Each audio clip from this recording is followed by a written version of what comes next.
Roll Tide! Roll Tide Roll! Welcome to the Alabama Crimson Tide Football Podcast. Here are your hosts, Brent Mason and Jamie Thomas. And welcome into the Alabama Football Podcast and SoutheasternFootball.com here on Bama Sports Radio, a Sporto channel bringing you all Crimson Tide all the time. Remember, you can download the Bama Sports Radio's free iOS app and follow the channel on Twitter at Bama Sports Radio.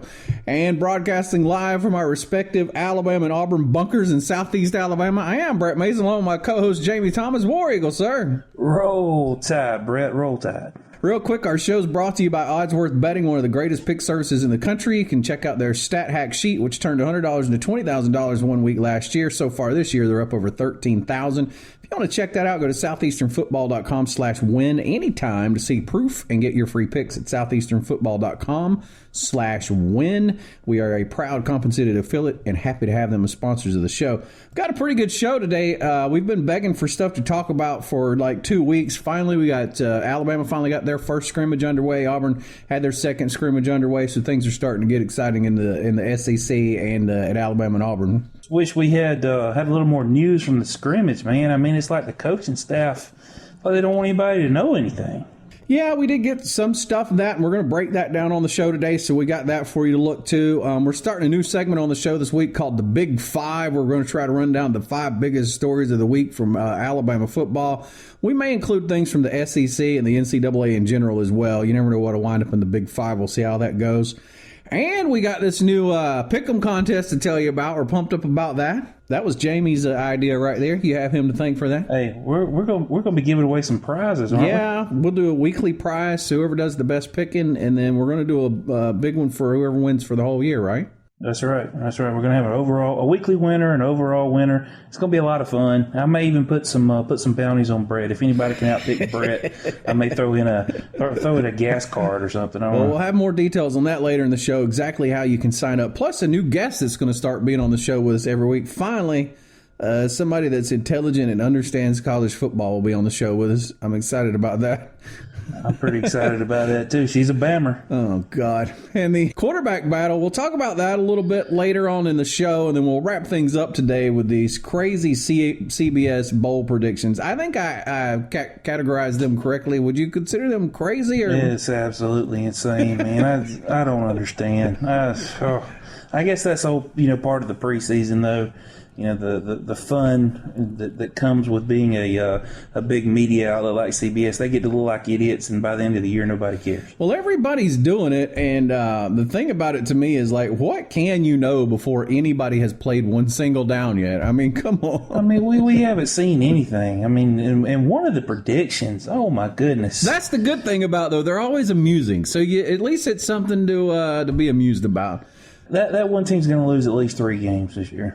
Well, that'll come up later in the show. We'll let you see what's hilarious about that in case you missed it. We'll kick things off with a review of the scrimmage this Saturday. First scrimmage of the year for Alabama. As you said, Nick Saban didn't say a lot, but there was a few points he brought out. Yeah, he wasn't real happy with the offensive production. Of course, we weren't completely healthy on offense. Kenyon Drake set out. I think he had some hamstring issues.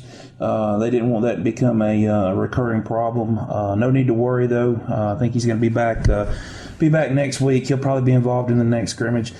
But, as always, Saban not very happy. He's never happy. The man is just never happy. He's never happy. And, he was smiling. I did watch the video of the press conference. He was smiling a little bit more than we normally see, which is kind of scary because if Coach is happy, then maybe he's getting complacent. We definitely don't want that. We definitely don't want him being complacent. Just, I guess, a tad disappointed in the progress that the offense have made. The quarterback situation, he said that no one has stepped up yet. They're still waiting for one of the 3 to step up. He's absolutely given Blake Barnett a shot to take that starting position. It's still a wide open race between Barnett, Cornwell, and Coker. And they're just kind of sitting back waiting to see who's going to take the bull by the horns. Well, he talked a lot about he didn't talk a lot, but he mentioned briefly the defense was ahead of the offense, and I saw some posts on some of the boards about that. But that really isn't Like, that's just normal. The defense is usually ahead of the offense, and especially in the situation where you got the players returning, this year. I don't think that should alarm anybody. I don't think some people should be like, because I saw some people freaking out on one of the boards about, oh crap, our offense is going to suck. I'm like, no, it's first scrimmage. The defense has an added advantage right off the get-go. I think you'll be all right. Yeah, I think, we're not going to be great offensively starting out, and that's just because, we're playing with a quarterback, whether it be, fifth-year senior Jake Coker or sophomore David Cornwell or true freshman Blake Barnett. These guys two of them haven't taken any snaps in a college game, and one of them, played behind Jameis Winston and then played behind Blake Sims, so his experience is very limited. But what Bama fans have got to understand is, Saban has always built an offense and a game plan around the quarterback that he has. And, we went through McElroy, who was a great field leader, didn't have that great of an arm, couldn't make the toughest throws, but he won a national championship just because it was Saban's system. So Bama fans just need to calm down. We may not be scoring, 55 points a game or putting up 700 yards of offense like we did against Auburn last year, but we're going to be okay. I tell you what, I can't wait for it, but on the other hand, I dread it. Next week when we have our guest on the show, she's been on some big-time shows. I don't know how we landed her on this show. I mean, she's regularly a guest on Sirius XM and other big shows, but I saw, and we're going to get into it, but I'm going to run this by you this week because she said, and I want to know why she can say this. We'll find out next week. She said in one of her interviews that she thought this could be the best Alabama team of the Nick Saban era. Well, it sounds like she's been watching a little too much Kirk Herbstreit. Herbie spent a couple of days in Tuscaloosa, and he said this is the most physical, most talented team that Saban's ever had. Everybody looks good, when they're out there practicing against each other. It all matters when you get out there and you're lining up against somebody that's wearing a different color uniform. We've heard it before. I think a couple of years ago they said it was the most talented defense Bama had ever had, the most physical defense Bama had ever had, and they absolutely dominated. But you just never know until they put the helmets on and start knocking heads. Yeah, and I think expecting anything from a team, especially before they've played a game, but even early in the season, there's just a lot of things that go towards our championship team. Like chemistry is one of them. And you see all coaches talk about this. You don't know what kind of chemistry his team's got. There may be a bunch of great individual players, but are they going to bond and really, slug it out together on the field? Some of your expectations are going to hold up once you get into week 2, week 3. It's just, I wish. Well, I don't either, because then we'd have nothing to talk about, Jamie. But I kind of wish nobody would say anything about any team until like week 4. Yeah, well, you always have the way too early, bowl projections, the way too early number one. I think the newest poll comes out, 2 days after the national championship game is played. Do they wait that long? It's always, the way too early top 25, man. It's crazy. And my opinion is you shouldn't even see a poll until, like you said, 4 or 5 weeks into the season, because you just don't know. Yeah, and when we went to the committee, I thought it was good news that the committee weren't going to start releasing, their rankings or whatever until whatever it is, week 7 or week 8. But it still doesn't matter because they incorporate all these other polls into that start from week -2. So it's still the same problem. One thing it does for teams like Bama and Auburn, if they're ranked high up, top 5. They can afford that early season loss. They can get away with that if they run the board the rest of the or run the table the rest of the season. Win the championship. But it hurts teams like TCU last year. Who was ranked. They were a top 15 team, I believe, in preseason. But it really hurt their chances at the end of the year. Even with a couple of one-loss teams being in the playoffs. It's not fair to teams that. Like TCU that will go undefeated and then have to have a hard time getting into the playoff when they deserve to be. Well, we still got a lot of good show coming up. We're going to be talking about how you can win you some free swag and gear and stuff like that with our new Pick'em contest. That, and we'll run down our Big 5. That's coming up next on the Alabama Crimson Tide podcast. Roll Tide! Roll Tide Roll! For the latest SEC news, log on to southeasternfootball.com.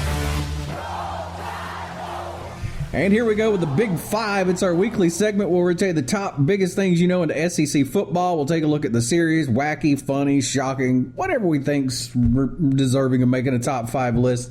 The top things that we think are coming up to compile the Big Five, which is brought to you by our sponsor, Odds Worth Betting. Their stat hack sheet is awesome. You should check it out. Check out their picks this year. You can see the proof for free by going to southeasternfootball.com/win anytime. See the proof. Get you some free picks.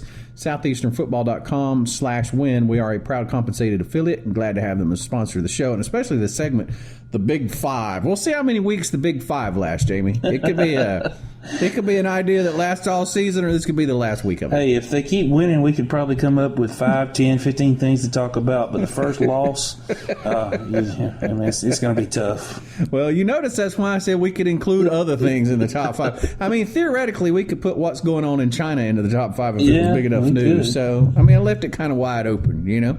Well, number one, this caused kind of a stir. Could Alabama be a no-huddle team this year? That was one of the things they talked about after the scrimmage was the use of play cards on the sidelines.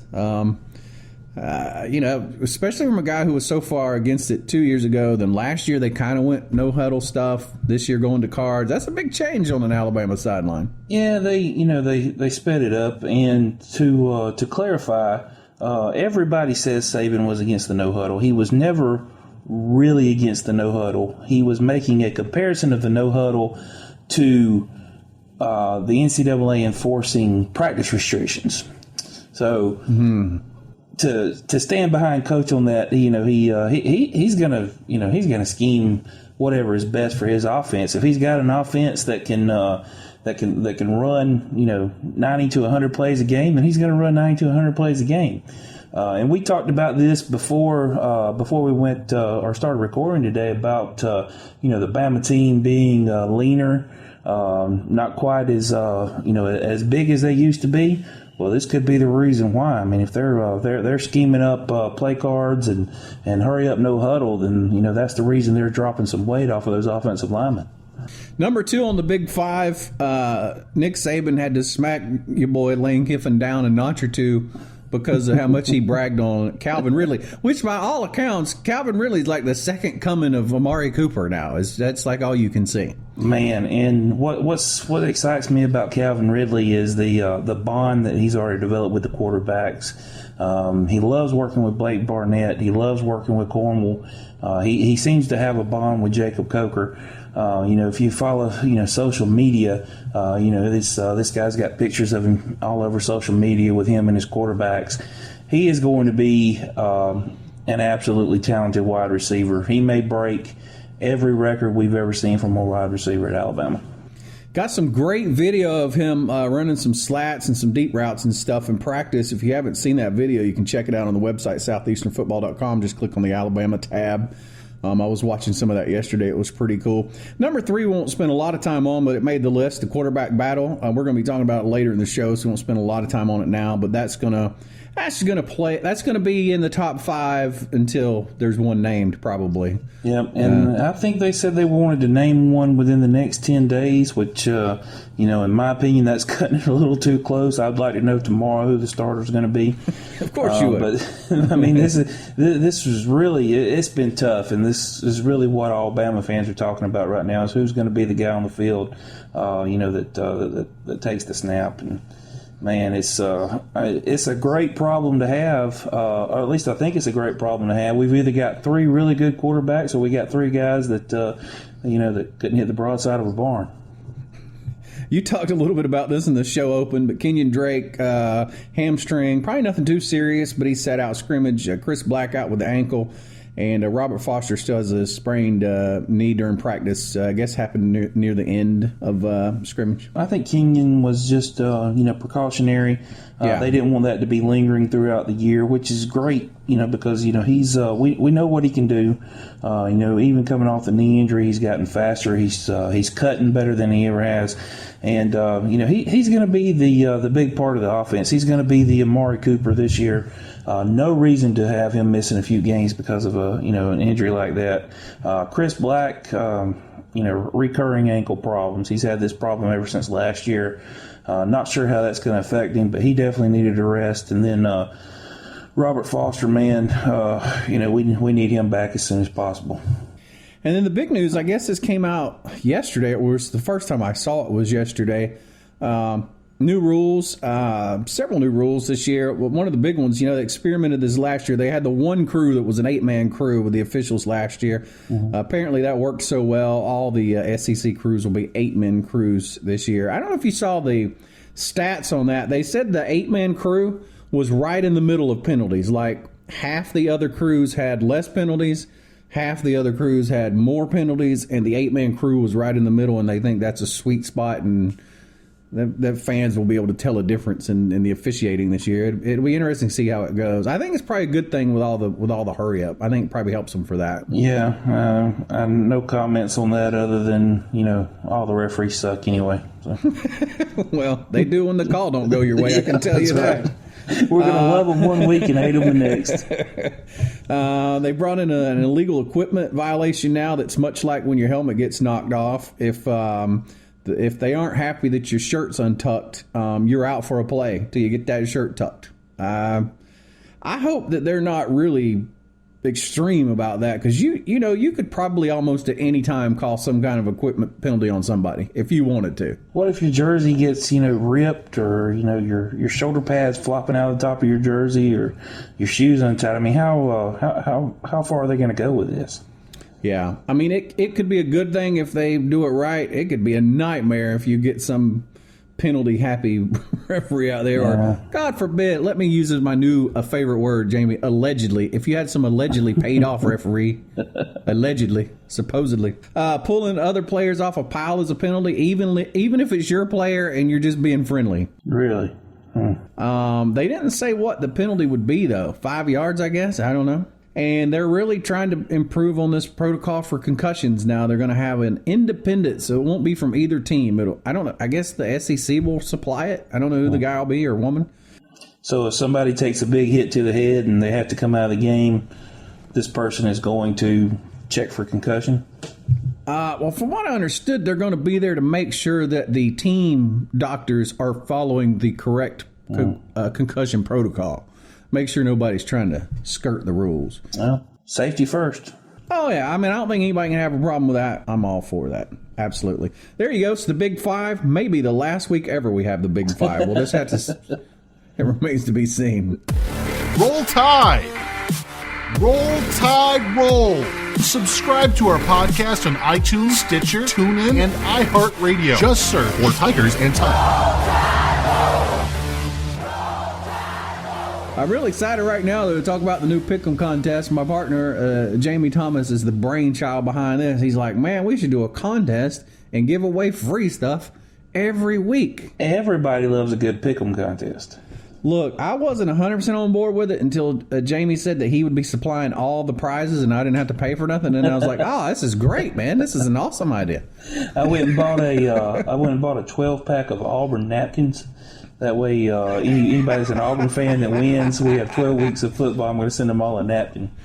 God, you are so wrong, man. Let me tell you what I did, and I haven't talked to you about this, but I need your input for the Alabama shirt. But I got with a professional T-shirt designer day before yesterday, and I'm trying to get a badass Auburn limited edition T-shirt designed that will only come from this show.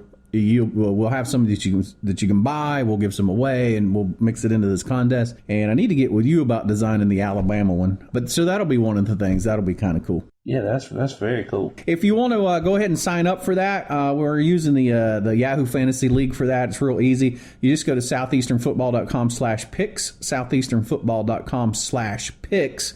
And when it asks you for your password to be accepted in the league, you just need to use the word podcast, P-O-D-C-A-S-T.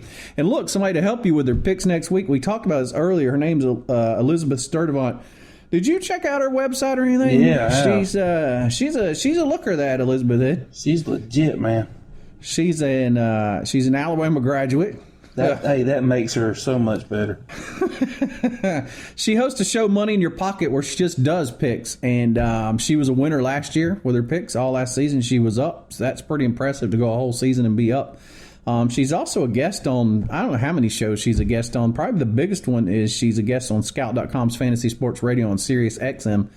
How we got somebody of that caliber on this show, I don't know, but what did you bribe her with? I can't go into all that we promised her, Jamie, but you'll get a bill, man. You're going to go in halvesies on it with me. So, oh boy! If you want to go ahead and start following her and get to know her, she'll be on the show next week. But you can follow her on Twitter at 3YITC. That stands for 3 yards in the cloud. Roll Tide! Roll Tide Roll! Download our free app in the App Store. Just search for Tigers and Tide in the App Store. All right, let's get into it. I have some ruminations about the quarterback battle. All right. I think it's worth talking about because everywhere that I've looked the past 3 days, Jamie, it looks like Barnett is the man. He is the man. You know, I don't know if it's really he's that far ahead or not, but it just really looks like I'm really convinced that if it's as close as they say and he's got to pick a man, he's going to pick the guy that they could have for whatever, 4 or 5 years or however long he would be eligible. Well, he's going to put, who is the most prepared, who's ready to play, and who's best for the team on the field. That's the great thing about Saban. How long you've been there means absolutely nothing. If you're not the best man for the job, then you're not going to play. No politics, doesn't care. The man is there to win. It may not be the first game of the season. It may not be the second game of the season, but I'm telling you, Blake Barnett is going to be taking snaps behind center for Alabama this year. Well, I tell you, that brings up an interesting situation that I saw on one of the boards yesterday that had never occurred to me. If he gets the nod as starting QB, Cornwell's not sticking around, right? Why would he stick around when he would have near zero shot of ever being the starter there? Yeah, I mean, you got to think, why would he stick around? Why would Alec Morris stick around?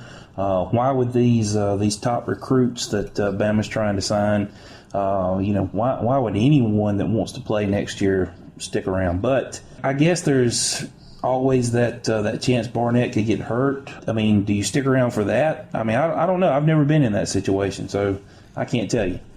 Well, especially, I mean, Cornwell's talented. It's not like he's destined to be some second-team QB. I mean, he could start for, 80% of the teams in the NCAA. So probably so. I mean, he's a big kid. He can run the ball, though. He can throw the ball very well. He is a legitimate blue-chip recruit. I don't know if Saban was just saying this to mess with the quarterbacks to get a little fire up under their butts or what, but did you see in the press conference where he went into talking about, in the past, we've alternated quarterbacks from quarter to quarter until we figured out who was best. I know people were freaking out when he said that. You do not want that opening game, do you? No, especially that might work against West Virginia.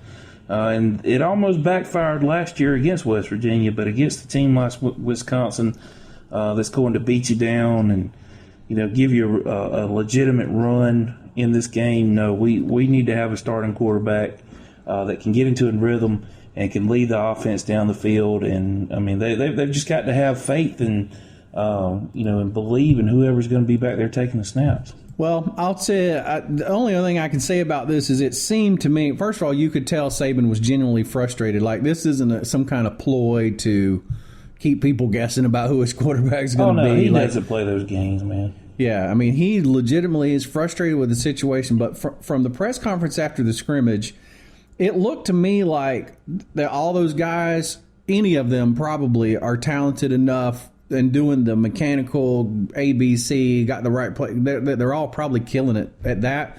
He just doesn't have anybody that the team is ready to step up behind and follow him in the battle is what it looked like. And he's just waiting for somebody to win him over. It seemed to be the point he was making. Yeah, that seems right. And, it's like his exact quote was something we said earlier. He's waiting for one of these guys to take the bull by the horns. And what he's looking for is he's looking for that leader, the guy that's going to step into the huddle, Not scared to jack his offensive lineman up if he has to, or not scared to get in the face of a wide receiver when he runs the wrong route. We need a Greg McElroy type leader and an A.J. McCarron type arm. Well, I'll tell you what that statement that he made tells me, and you can tell me how far based off you think I am. But I think from what he said, there's zero chance that Coker is the starting quarterback. Because if Coker couldn't get from the year he had last year where he was catching snaps, he was rotating in first team all year. I mean, even though Blake won it, I mean, he was the guy. If he didn't, from all last year into spring, into fall camp, if he hasn't rallied those guys around him by now, he just ain't gonna. He just ain't gonna do it. Well, my faith in Jacob Coker leading that team has never been that high. I would love to see him prove me wrong, but I'm like you. I just don't think it's going to be him. I think it's either going to be Cornwell or Barnett. Well, take everything you got, mortgage the house, and bet it all on Barnett. You got that from Jamie Thomas right there. I wouldn't go that far.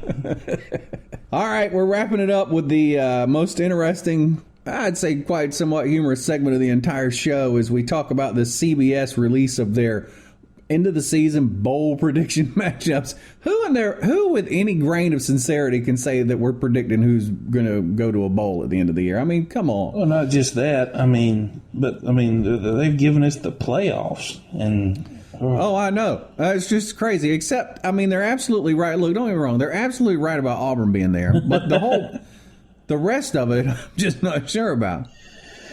Ooh, you don't believe what? You're not buying into that? No, I'm not really buying that one, but I'm going to let you run with it. Well, they predicted for the Cotton Bowl, which is one of the semifinal playoff games, TCU and Auburn. Now, look, that'd be a good game. I'd like to watch that. That'd be 200 points scored in that game. But unfortunately, TCU won't be there. I'm not sure who Auburn will be playing in that game. I like, I like TCU's chances better than I do Auburn's. Oh, God, we better move on. I think they're good number 4 going into the preseason this year. Number 4 in one of the polls, playing in a league that really has no one other than Baylor and Oklahoma right now. And Oklahoma's going to be questionable. Baylor is going to score a lot of points. That's what they've done the last couple of years. Nobody in that league plays defense. TCU's got just as good a chance, as anyone else in that conference, or really anyone west of the Mississippi River as being, in the playoffs. Well, I'm so done with Baylor. I wish Baylor would just go away. I don't like watching them play. I don't like their attitude. I don't like the way they play football. I just wish they'd go away. They're Baylor. They shouldn't be winning anyway. The other playoff game would be Ohio State and Clemson. Of course, they're going to put Ohio State in there. But come on, Clemson is going to the playoffs? Oh, my goodness, Clemson. Are we even serious right now? I should have pulled their schedule up. Have you looked at it? No, but I mean, it's, the typical ACC schedule. Here's the thing about Clemson is the media, the ESPN, the CBSs, the ABCs, they have wanted Clemson to be relevant for so long now. I mean, if it's not every year, it's every other year. Clemson is a legitimate contender. Clemson is horrible. They lose 2 games. They win a game they're not supposed to win. They lose 2 that they should absolutely be the favorite in. I mean, it's, I don't know. I figured it had to be a schedule thing. It just had to be. And looking at the schedule, I mean, but they got teams they got to beat. But come on, they're going to beat the Wofford Terriers. Yeah. And they're going to beat the Appalachian State Mountaineers. Louisville will probably be a tough game. We'll see. They can be good. They were pretty good last year. Yellow Jackets, come on, Georgia Tech. Now, if that team is anything like last year, you ain't just going to walk in and win that game. No, Georgia Tech's a good football team. Is Boston College on the regular season? Boston College is the next game. Boston College is going to be good this year. Then you got FSU, you got Syracuse, Wake Forest. They're going to win. They may win one of those, but come on, they could definitely lose to Wake Forest, because they have frequently. Oh, and then they got South Carolina. Mm-hmm. Look, come on, they're going to lose 3 games. Is that what you said? 3? Yeah. That's what I said. At least 3. Yeah, and that'll be a good season for them if they lose 3 games. Well, clearly, me and you need to be in charge of this. That's all I got to say about that. You want my prediction? You want my way too early and stupid prediction for the playoffs? I'm dying to know what it is. I'm going to give you Alabama and TCU, and then I'm going to say Ohio State and Notre Dame. You really think Notre Dame is that based on their schedule, or you think their team is going to improve over last year? Based on their schedule, Notre Dame, they don't play the schedule they used to. When they were an independent, they actually had a pretty tough schedule. But playing the ACC, or I guess a partial ACC schedule, I don't know. I think they've got some good talent. I don't see anybody in the regular season that's going to beat them this year. Well, I'd just like to point out that you conveniently kicked Auburn. And look, there's no way you can do that because CBS knows that they're going to be there. So that's your first mistake. I don't know. I just got this feeling that it's going to be Notre Dame. Who do you think's going to two teams, one of two teams? And if you tell me it'll be Ohio State or Alabama, I will come right through this technology and drop kick you right in the throat. Well, I think, some teams you're going to have to watch this year, of course, Alabama and Ohio State. And I'm always going to say Bama just because. Well, of course you are. Because it's Bama. And I'm going to tell you Ohio State because Urban Meyer is recruiting SEC caliber athletes to play in a junior SEC conference, okay? So I think they're absolutely going to dominate up there. TCU is going to be a team to watch. Baylor's going to be a team to watch. Notre Dame's going to be a team to watch. I think we're still a little early for Michigan, even with Harbaugh up there. I think in a couple of years, Michigan will be relevant again. You got to look at Georgia in the East. They're going to be tough to beat this year.